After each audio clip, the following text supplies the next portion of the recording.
The research vessel Horizon's Edge moved slowly through the darkness of space. It was a large ship, home to 62 crew members from 12 different species. They had traveled far from known space, following a strange energy signal that no one could explain. Taiwan stood at the window of the observation deck, watching the small moon grow larger as they approached. He was 28 years old with dark hair and tired eyes. He worked as an engineer on the ship, fixing things that broke and building things that were needed. It was simple work, but he was good at it. "Beautiful, isn't it?" a soft voice said behind him. He turned to see Yura walking toward him. She was Valani, an alien species that looked almost human, but not quite. Her skin was pale blue, like the color of ice under moonlight. Her eyes were silver and seemed to hold secrets he could never understand. She was the ship's xenoarchaeologist, which meant she studied ancient alien civilizations and their remains. "It looks dead," Taiwan said, turning back to the moon. "Just rocks and dust." "The dead often have the most interesting stories to tell," Yura replied. She stood beside him, and he noticed she was smiling. She always smiled before a dig. It was the only time she seemed truly happy. They had known each other for 2 years now. Taiwan had joined the Horizon's Edge as a young engineer, looking for adventure among the stars. Yura had already been there, quiet and distant, always buried in her research. At first she had seemed cold to him, but over time he learned that she was not cold. She was simply careful with her feelings, like someone who had been hurt before and did not want to be hurt again. "The captain wants us on the surface in 1 hour," Yura said. "Are you ready?" Taiwan nodded. "Always." The landing team consisted of 8 people. Captain Bora led them, a woman in her 40s with gray streaks in her black hair and a face that had seen too many hard decisions. Dr. Sung Ho came as well, an older scientist who walked slowly but thought quickly. The rest were security officers and technical support. The moon's surface was exactly as Taiwan had expected. Gray rocks stretched in every direction under a black sky filled with unfamiliar stars. There was no air, so they wore heavy suits that made every movement difficult. But Yura moved like she had been born in such a suit, her steps quick and certain as she followed the energy readings on her device. "This way," she said, pointing toward a low hill in the distance. "The signal is coming from beneath the surface." They walked for 30 minutes before they found the entrance. It was hidden between 2 large rocks, a dark opening that led down into the ground. Ancient symbols were carved into the stone around it, worn by time but still visible. Yura knelt beside the symbols, her gloved fingers tracing their shapes. "This is old," she whispered, "very old. These markings belong to a civilization that died millions of years ago. We called them the Hollow Ones because they left nothing behind but empty ruins." "What happened to them?" Taiwan asked. Yura did not answer. She simply stared at the symbols with an expression he could not read. Captain Bora ordered the security team to stay at the entrance, while the rest descended into the darkness. The tunnel was narrow and went deep into the moon. The walls were smooth, too smooth to be natural. Someone had built this place long ago for a purpose that was now forgotten. After an hour of walking, they reached a large chamber. It was circular, with a high ceiling that disappeared into shadow. Strange machines lined the walls, dead and silent, covered in dust that had not been disturbed in ages. But in the center of the room, something was different. A pedestal stood there, made of black stone that seemed to absorb the light from their torches. And on top of the pedestal sat a sphere. It was perfectly round, about the size of a human head, and it was black like the stone beneath it. But unlike the stone, the sphere had a faint light inside it, pulsing slowly like a heartbeat. "What is that?" Dr. Sung-ho asked, his voice filled with wonder and fear. Yura stepped forward. Her silver eyes were wide, reflecting the sphere's inner light. She seemed drawn to it, like a moth to a flame. "Yura, wait," Taiwan said. Something felt wrong. The air in the chamber seemed heavier, and a strange pressure was building in his chest. "We should scan it first." But Yura did not seem to hear him. She walked toward the pedestal as if in a dream, her hand reaching out toward the sphere.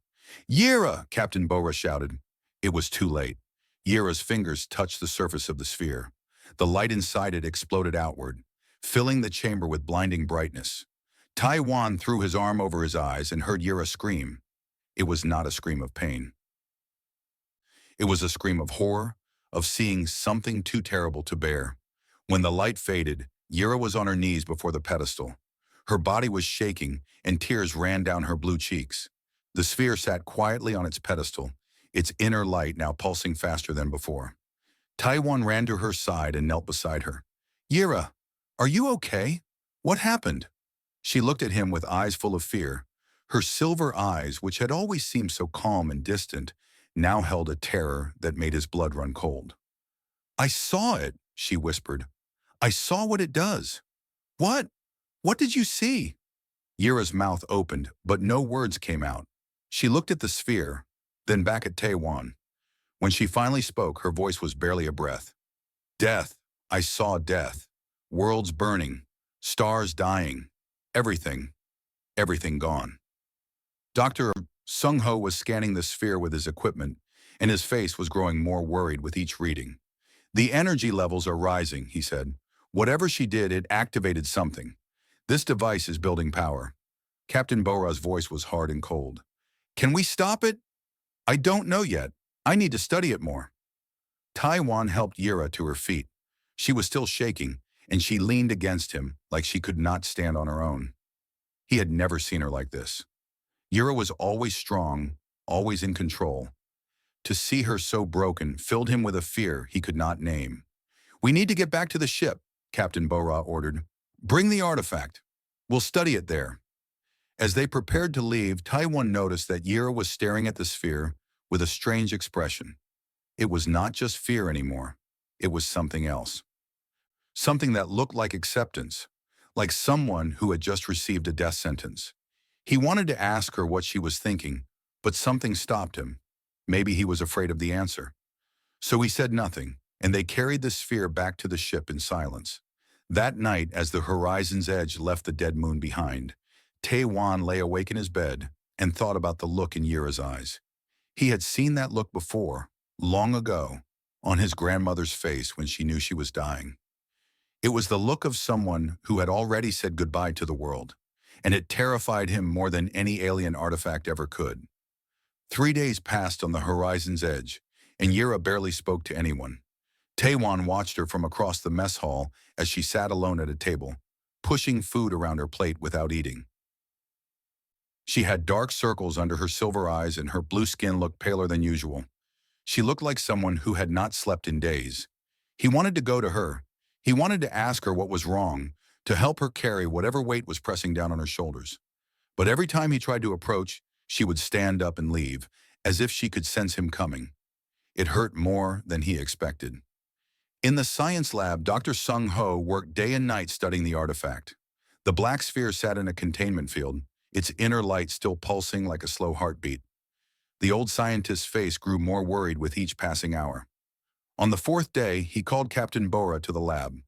I know what it is, he said, his voice tired and grim. I found records in the old Villani archives. They call it a void seed. Captain Bora crossed her arms. What does it do? Dr. Sung-ho pulled up a holographic display showing complex energy readings. It's a weapon. The civilization that built it, the Hollow Ones, they created these devices to destroy their enemies. When fully activated, a void seed releases a wave of energy that tears apart the fabric of space itself. It creates a rupture that swallows everything nearby. How big is nearby? The old scientist hesitated before answering. Based on my calculations, everything within 3 light years. Captain Bora's face went pale. 3 light years. That's 6 inhabited worlds, billions of lives, all gone in an instant. Silence filled the lab. Captain Bora stared at the sphere floating in its containment field, and for a moment, she looked older than her years. How long do we have? She asked. 72 hours, maybe less. The energy is building faster than I expected. Can we stop it? Shut it down somehow? Dr. Sung-ho shook his head slowly.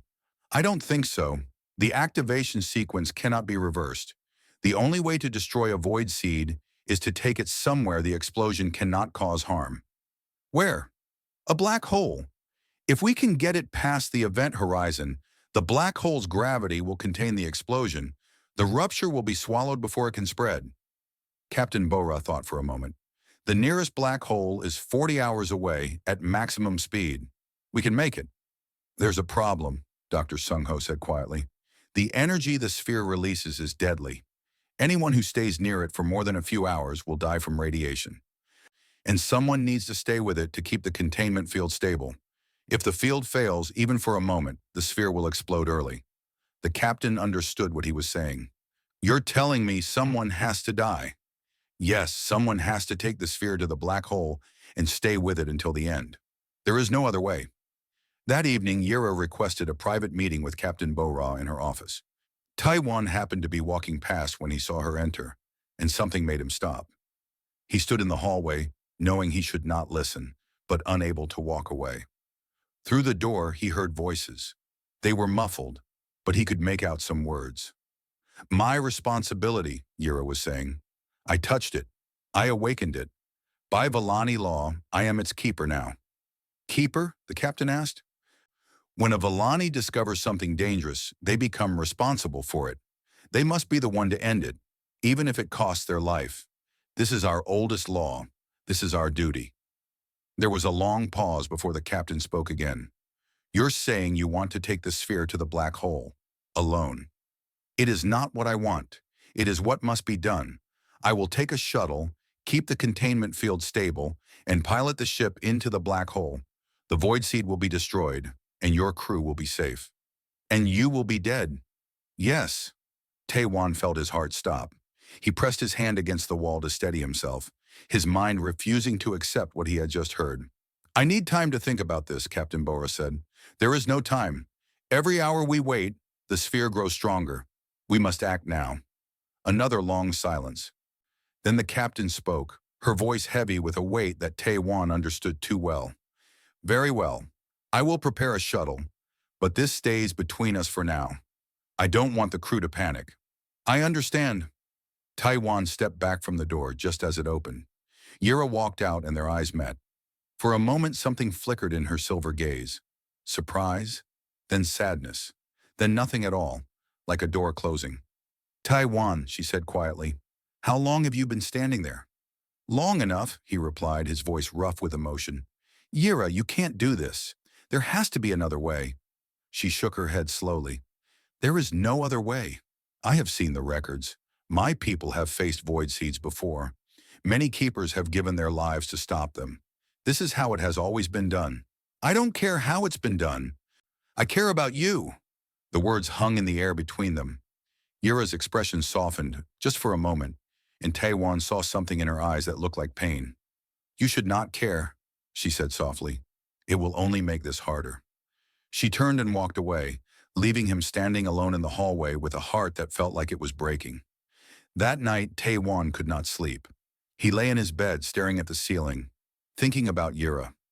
He thought about all the times they had worked together, all the small moments that had slowly built something between them.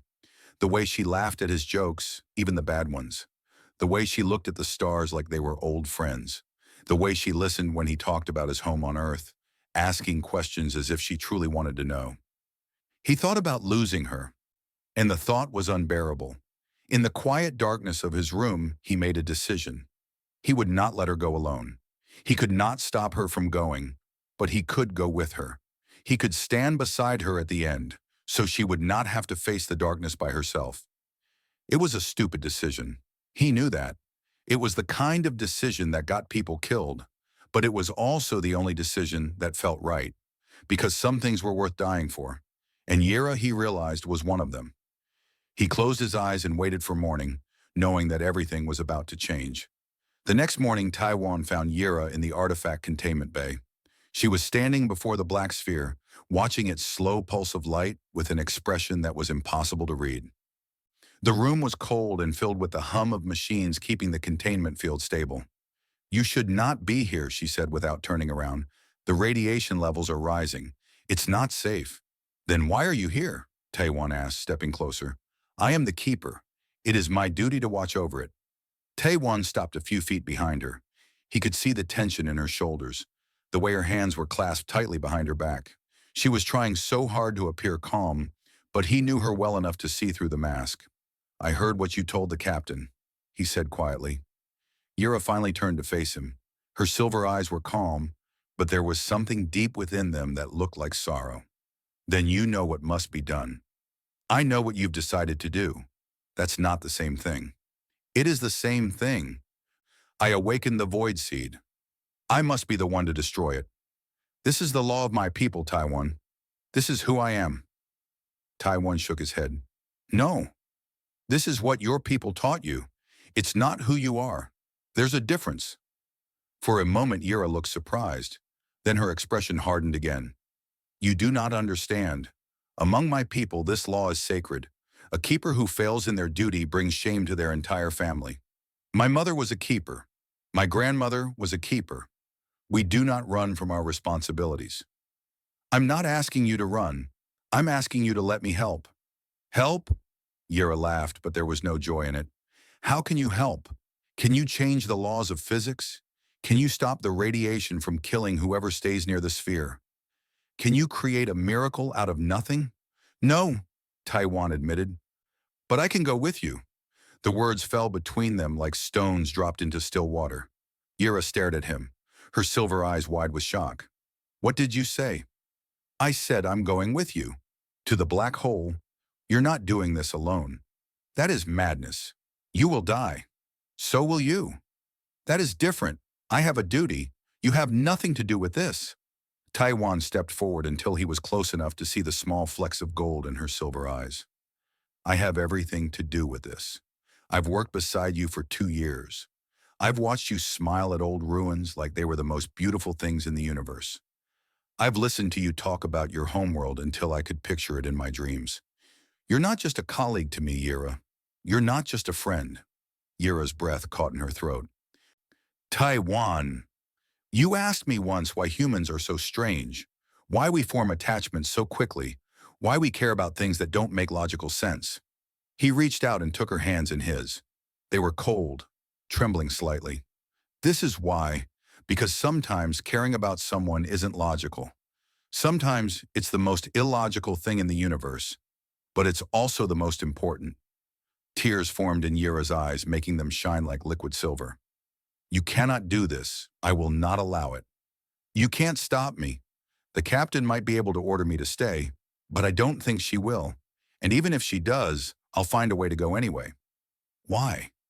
Yura's voice broke, and for the first time since he had known her, she sounded truly vulnerable. Why would you throw away your life for someone like me?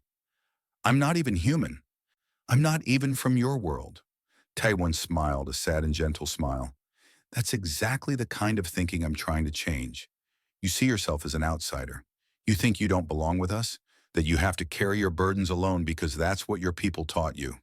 But that's not how humans see it. He squeezed her hands gently. When we care about someone, we don't care where they came from. We don't care what species they are or what laws their people follow. We just care about them. And when they're in trouble, we help them, even if it means dying beside them. Yura was crying now, tears running down her pale blue cheeks. This is foolish. This is so foolish. Maybe, but it's also human, and I wouldn't have it any other way. She pulled her hands free and turned away, wiping her eyes. You should go back to your quarters. Pretend you never heard anything. Live your life, Taiwan. Find someone else to care about. Someone who won't drag you into death. I don't want someone else. You don't know what you want. You're young and emotional and making decisions based on feelings instead of logic. And what's wrong with that? Yura spun around, anger flashing in her silver eyes. Everything. Everything is wrong with that. Feelings fade. Logic remains. If you follow your feelings into that black hole, you will regret it at the end. When the radiation is burning through your body and you're watching the darkness swallow you, you will wish you had stayed behind. Taiwan met her anger with calm certainty. No, I won't, because at least I won't be wondering what happened to you. At least I won't be spending the rest of my life thinking about how I let you go alone. That would be worse than dying. Trust me. They stood there in silence, facing each other across the cold floor of the containment bay. The sphere pulsed between them, its light growing slowly brighter. Finally, Yura's shoulders slumped. The fight went out of her, leaving only exhaustion and something that might have been relief. "You really won't change your mind?" she asked quietly. "No, even if I beg you?" Even then, she closed her eyes and let out a long breath. When she opened them again, there was a new light in her silver gaze. Not hope exactly, but something close to it. "You are the strangest human I have ever met," she said. Taewon smiled. "I'll take that as a compliment. It was meant as one." She walked toward him slowly, stopping just inches away. Her hand reached up and touched his cheek, her fingers cool against his skin. "If you truly want to do this, I cannot stop you. But I want you to understand what it means. There will be no rescue. There will be no last-minute miracle. We will fly into the black hole, and we will die there." "I understand. Do you? Do you really?" He covered her hand with his own. "I understand that I would rather spend my last hours with you than spend a lifetime without you.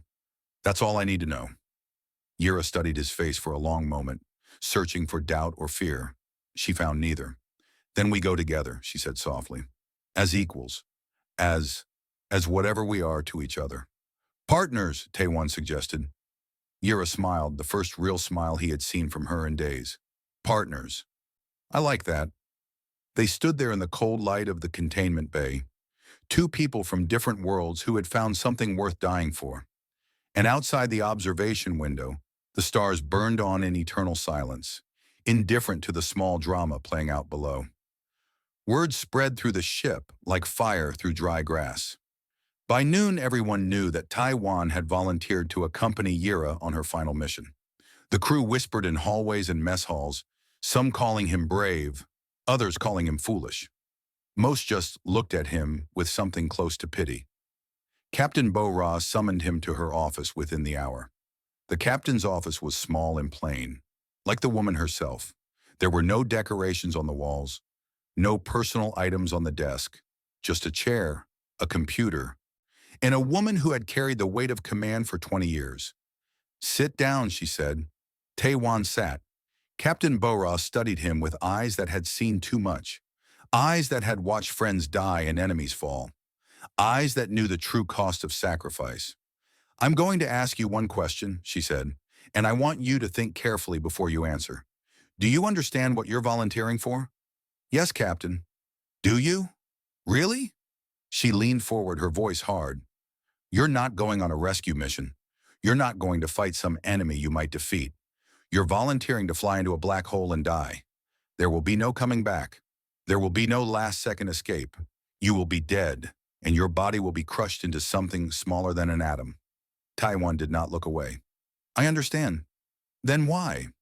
Why would you throw away your life for someone you've known for 2 years? You're young. You have your whole life ahead of you. You could go back to Earth, find a wife, have children, grow old.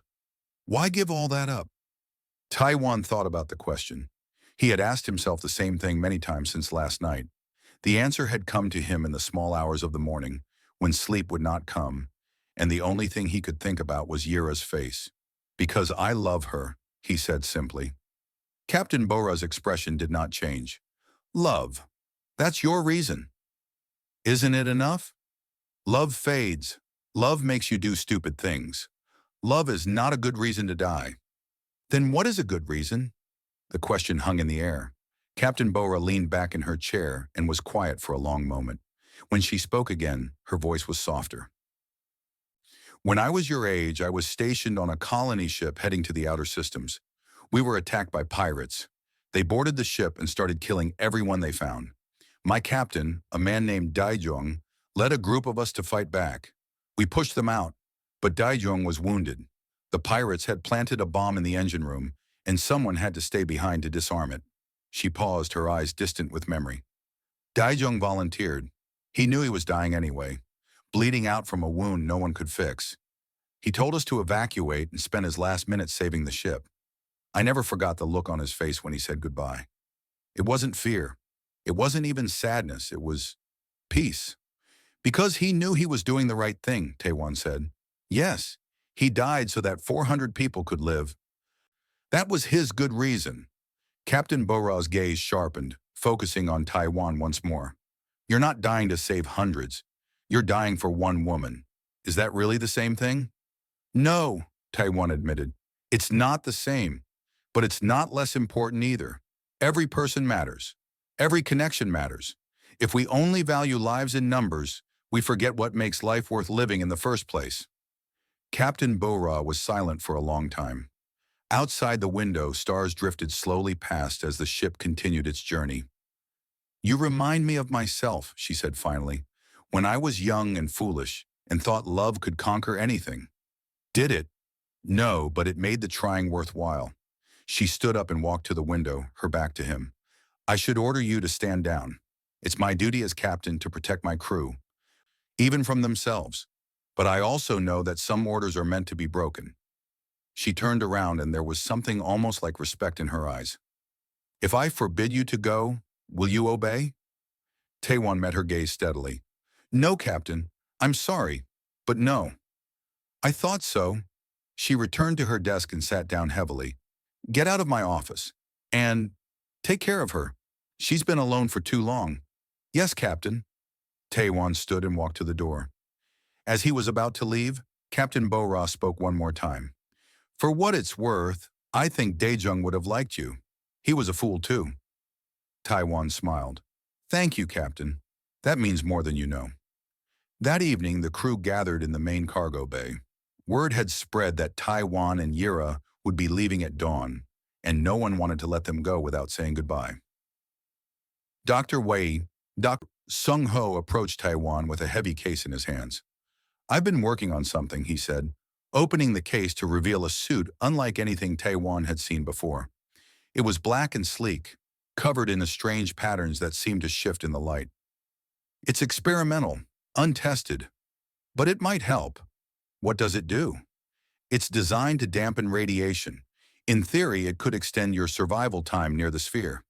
Maybe give you a few extra hours. The old scientist's eyes were sad. It's not much, but it's all I have to offer. Taiwan took the suit carefully. Thank you, Doctor. It's more than enough. One by one, the crew members came forward. Some shook Taiwan's hand. Others hugged Yura tightly, whispering words of farewell in languages he did not understand. A young mechanic named Ji Yu gave him a small music player loaded with songs from Earth. So you have something to listen to, she said, tears in her eyes. On the way. An alien engineer named Voth, who had never spoken more than 3 words to Taiwan in 2 years, pressed his forehead against Taiwan's in a gesture of deep respect. You honor us, he said in his rumbling voice. Your courage will not be forgotten. Through it all, Yira stood beside Taiwan, watching with wonder in her silver eyes. She had expected to leave quietly, alone, with no one to mourn her passing. Instead, she found herself surrounded by people who cared. I don't understand, she whispered to Taiwan as the last crew member walked away. Why are they doing this? I'm not one of them. Taiwan took her hand. Yes, you are. You've always been one of them. You just didn't see it. Yira looked at the faces around her, faces filled with sadness and admiration. For the first time in her life, she understood what it meant to belong. Thank you, she said quietly, her voice breaking. Thank you all. Captain Bora stepped forward, her face composed but her eyes bright with unshed tears. The shuttle is ready. You leave at first light. She paused, then added, May the stars guide you home. It was an old blessing from Earth's early days of space travel. Hearing it now, in this moment, made Taiwan's heart ache with a strange mixture of sorrow and gratitude. He and Yira walked out of the cargo bay together, hand in hand, as the crew watched in silence. Tomorrow they would fly into the darkness. But tonight, they were not alone. The shuttle was small, built for short trips between ships and stations. It was never meant for a 40-hour journey into the heart of darkness. But it was the only vessel they had, so Taiwan and Yira made it their home. The horizon's edge escorted them for the first 6 hours, flying alongside like a guardian, watching over its children. Then, as they reached the edge of safe space, Captain Bora's voice came through the radio one last time. This is as far as we go. The radiation levels beyond this point are too dangerous for the main ship. There was a pause, heavy with words unspoken. Good luck, both of you. Thank you, Captain, Yira replied. Take care of the crew. I will. And Yira, you were always one of us. Remember that. The radio clicked off, and the horizon's edge turned away, its lights growing smaller and smaller until they disappeared among the stars. Taiwan watched it go, feeling a strange emptiness in his chest. "They're gone," he said quietly. Yira nodded. "Now it's just us and the sphere." The artifacts sat in the cargo hold behind them, sealed in a portable containment unit. Even through the walls, Taiwan could feel its presence, like a weight pressing on his mind. Its light pulsed steadily, growing brighter with each passing hour. For the first few hours, they flew in silence. Yira piloted the shuttle with steady hands, her eyes fixed on the navigation screen. Taiwan sat beside her, watching the stars drift past and wondering what to say. Finally, he could not bear the silence anymore. "Tell me about Valani," he said. Yira glanced at him, surprised. "Why?" "Because we have 40 hours ahead of us, and I don't want to spend them in silence. Because I want to know more about the place that made you who you are." He smiled gently. "And because I want to hear your voice." Yira was quiet for a moment, then slowly she began to speak. "Valani is a world of water and light. Most of the surface is covered in shallow seas, warm and clear enough to see the bottom. My people live on islands scattered across the water, connected by bridges made of living coral. We grow our homes from the coral too, shaping it over generations until it becomes part of us." "It sounds beautiful," Taiwan said. "It is. In the morning, when the twin suns rise, the water turns to gold. At night, the rivers glow with tiny creatures that light up like stars. When I was a child, I used to swim in those rivers and pretend I was flying through the sky." Her voice softened with memory. "There's a forest near my home, the Singing Woods. The trees there are hollow, and when the wind blows through them, they make music. Every tree has a different note, so when the wind is strong, it's like an entire orchestra playing just for you." Taiwan closed his eyes and tried to picture it. A world of water and light, where the trees sang and the rivers glowed. It seemed impossibly far away from the cold darkness of space. "Why did you leave?" he asked. Yira's expression flickered with pain. "I had to. When I was young, I dreamed of discovering new worlds, of finding the secrets of ancient civilizations. My mother encouraged me. She was a keeper too, and she understood the need to explore, to find meaning beyond our small islands." "What happened to her?" "She died when I was 16, a void seed like this one. She found it on a dead moon far from home and did what every keeper must do. She flew it into a star and burned with it." Taiwan reached out and took her hand.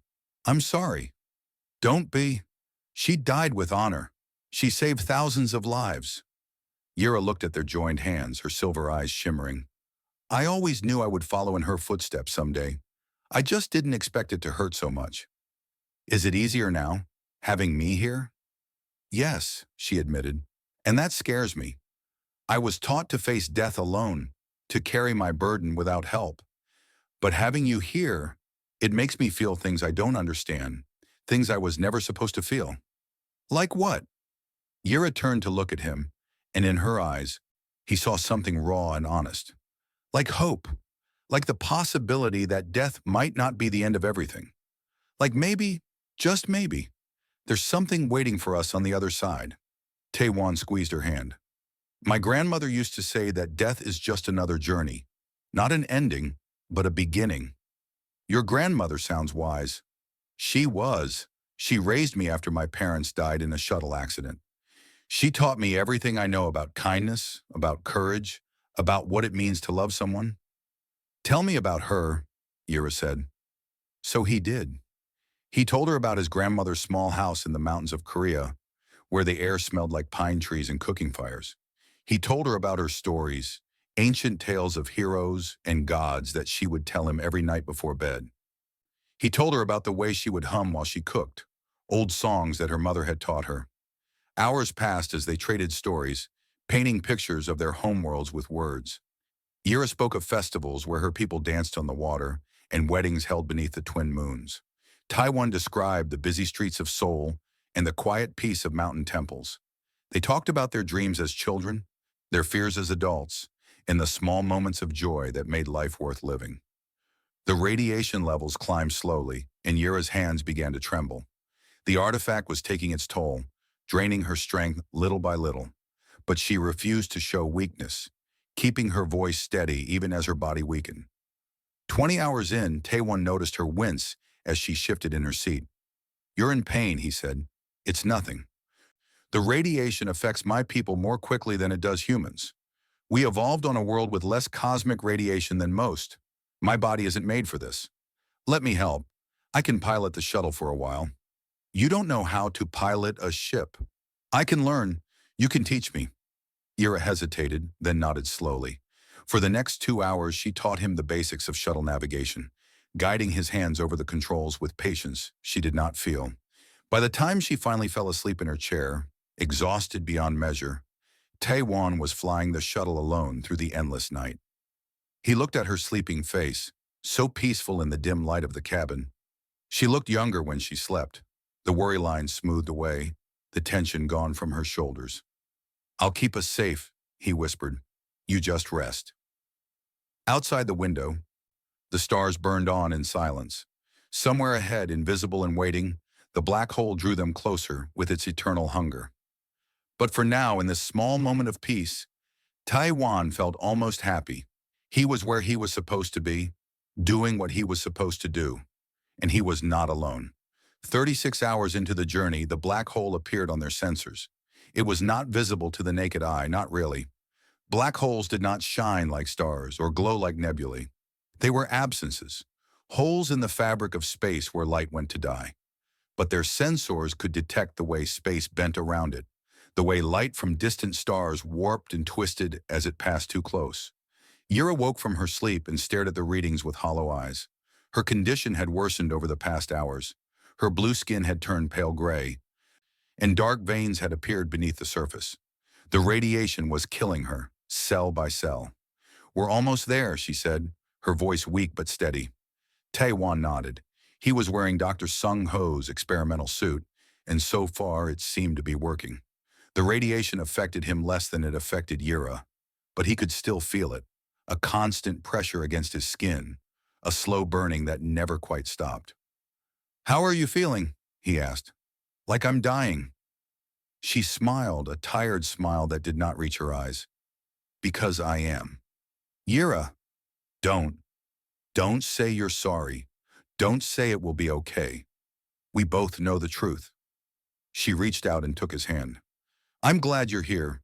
I never said that, but I should have. I'm glad I don't have to do this alone." "I'm glad too," Taewon said. "Even if it means dying, I'm glad." An alarm suddenly blared through the cabin. Red lights flashed on the control panel, and the shuttle shuddered violently. "What's happening?" Taewon shouted. Yura's hands flew over the controls, her weakness forgotten in the face of crisis. "The containment field. It's failing. The sphere's energy is growing too fast." Behind them in the cargo hold, the artifact was screaming. There was no other word for it. The black sphere pulsed with blinding light, and a sound like 1,000 voices crying out in agony filled the air. "If the field collapses, the sphere will detonate early," Yura said. "We need to stabilize it, manually." "Show me what to do." They ran to the cargo hold together. The heat hit them like a wall, and the light was so bright that Taewon could barely see. The containment unit was shaking, cracks forming in its surface. "There!" Yura pointed to a panel on the side of the unit. "The manual controls. We need to pump energy into the field, keep it stable until we reach the event horizon." Taewon grabbed one side of the panel while Yura grabbed the other. Together they began working the controls, pushing power into the failing field. It was like trying to hold back a flood with their bare hands. Every time they stabilized one section, another began to fail. "It's not enough," Yura gasped. "The field is drawing more power than the shuttle can provide." Taewon looked around desperately, his mind racing. Then his eyes fell on the life support console on the wall. "What if we rerouted power from life support?" he asked. "That would give us enough energy to stabilize the field.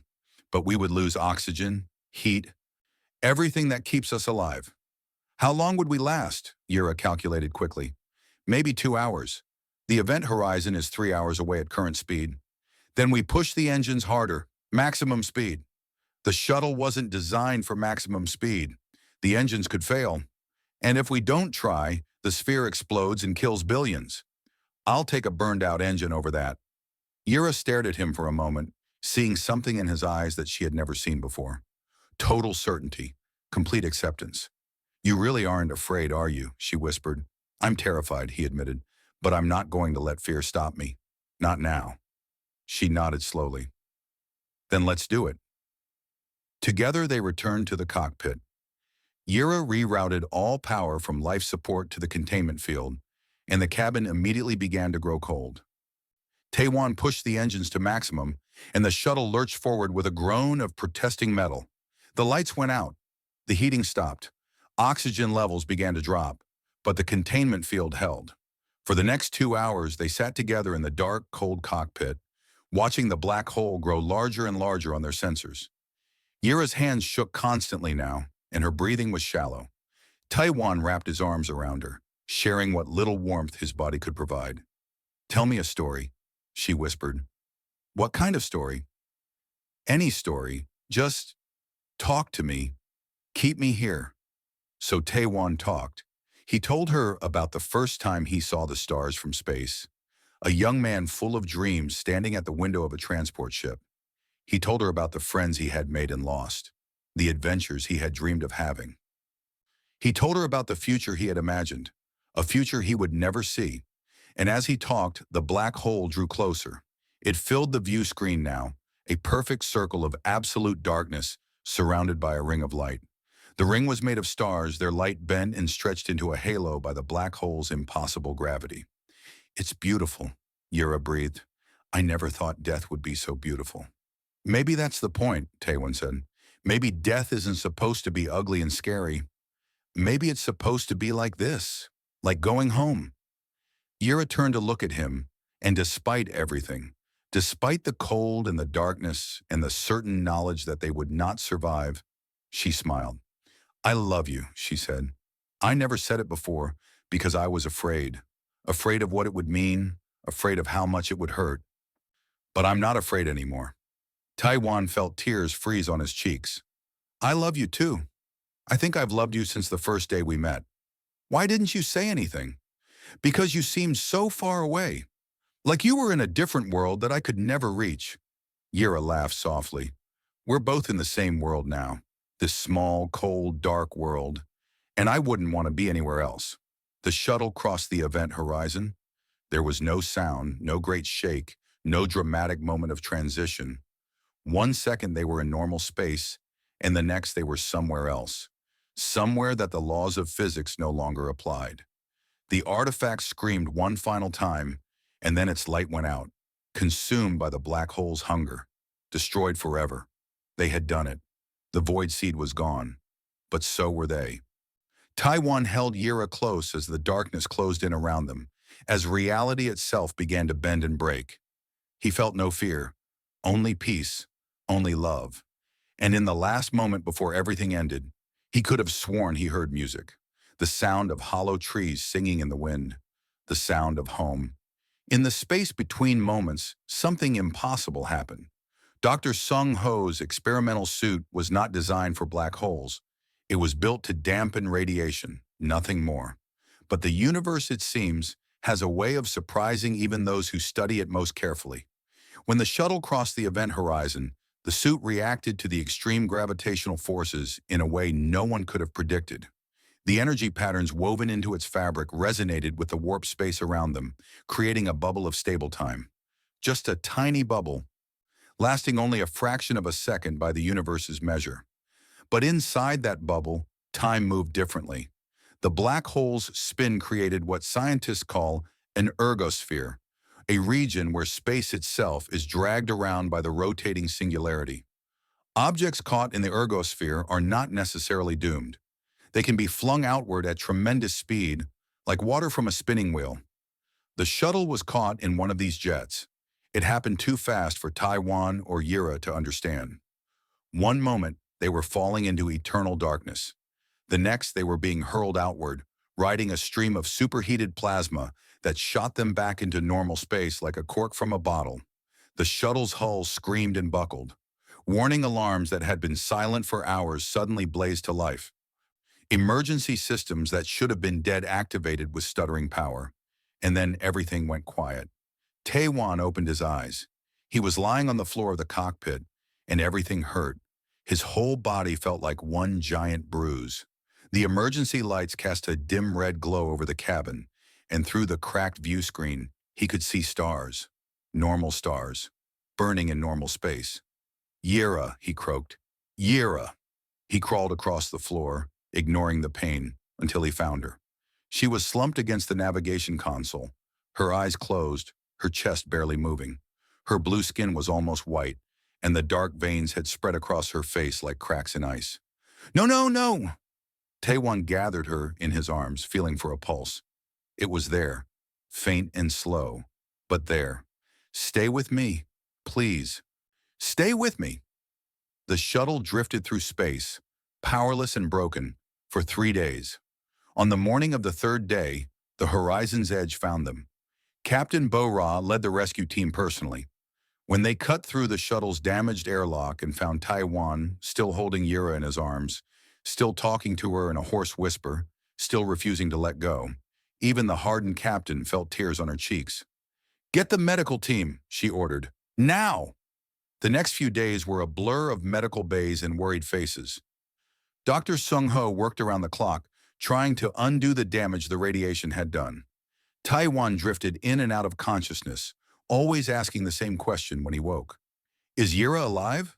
The answer was always the same. "She's fighting, just like you." 1 week after the rescue, Taiwan woke to find sunlight streaming through his window. It was artificial sunlight, generated by the ship's environmental systems, but it felt real enough. He lay there for a moment, enjoying the warmth on his face, before he realized something was different. He turned his head and saw Yira in the bed beside him. She was awake, her silver eyes watching him with an expression he could not name. "You're alive," she said softly. "So are you." They stared at each other for a long moment, and then Yira laughed. It was a weak laugh, more breath than sound, but it was the most beautiful thing Taewon had ever heard. "We should be dead," she said. "By all logic, by all reason, we should be gone. The black hole should have crushed us into nothing. Maybe the universe decided we deserve a second chance. Do you believe in such things? Second chances?" Taiwan reached across the gap between their beds and took her hand. "I do now." Captain Bo-Ra visited them that afternoon, her face softer than Taiwan had ever seen it. She explained what had happened, as much as anyone could explain it. The suit, the ergosphere, the impossible chain of events that had spat them back into reality. "Dr. Sung-ho calls it a miracle," she said. "He's already written 3 papers about it. Says you've changed everything we know about black hole physics." "I don't care about physics," Yura said. "I just want to know one thing. Is the void seed truly destroyed?" "Yes, the sensors confirmed it. The artifact is gone. 6 worlds and billions of lives are safe because of you." Yura closed her eyes and let out a long breath. The weight she had carried since the moment she touched the sphere finally lifted from her shoulders. "Then it was worth it," she whispered. "All of it was worth it." Later that day, a message arrived from Vellani. The Vellani Council had heard what happened, and they had questions. How had Yira survived? No keeper had ever returned from a Void Seed mission. It was impossible. It went against everything their culture believed. Yira asked Taewon to stay with her while she composed her reply. He held her hand as she spoke into the recording device, her voice steady and strong. "You asked how I survived. The answer is simple. I did not face my duty alone. A human stood beside me, shared my burden, and refused to let me go into the darkness by myself. He did not do it because of duty or law. He did it because he loved me. And that love, that connection, was stronger than death itself." She paused, choosing her next words carefully. "For generations, our people have believed that a keeper must walk alone, that we must carry our burdens without help, face our endings without companionship.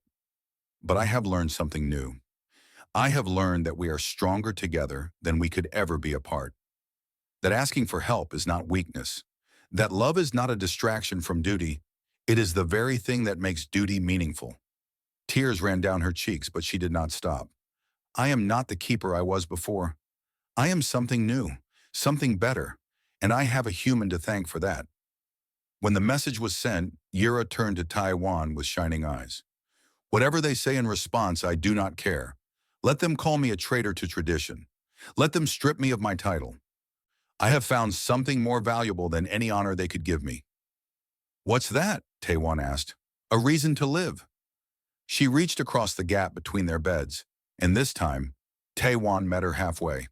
Their hands joined, fingers intertwining, holding on as if they would never let go. And they never did. Weeks later, when they were both strong enough to walk, they stood together at the observation window and watched the stars. The horizon's edge was heading home, back to familiar space, back to a future that neither of them had expected to see. What happens now? Taiwan asked. Yura leaned her head against his shoulder. I don't know. I've never been good at planning for the future. I always assumed I wouldn't have one. Well, you do now. We both do. He put his arm around her, pulling her close. So what do you want to do with it? Yura thought for a moment. I want to show you Valani, the singing woods and the glowing rivers and the islands of living coral. I want you to see my world the way I saw yours through your stories. And after that, I don't know.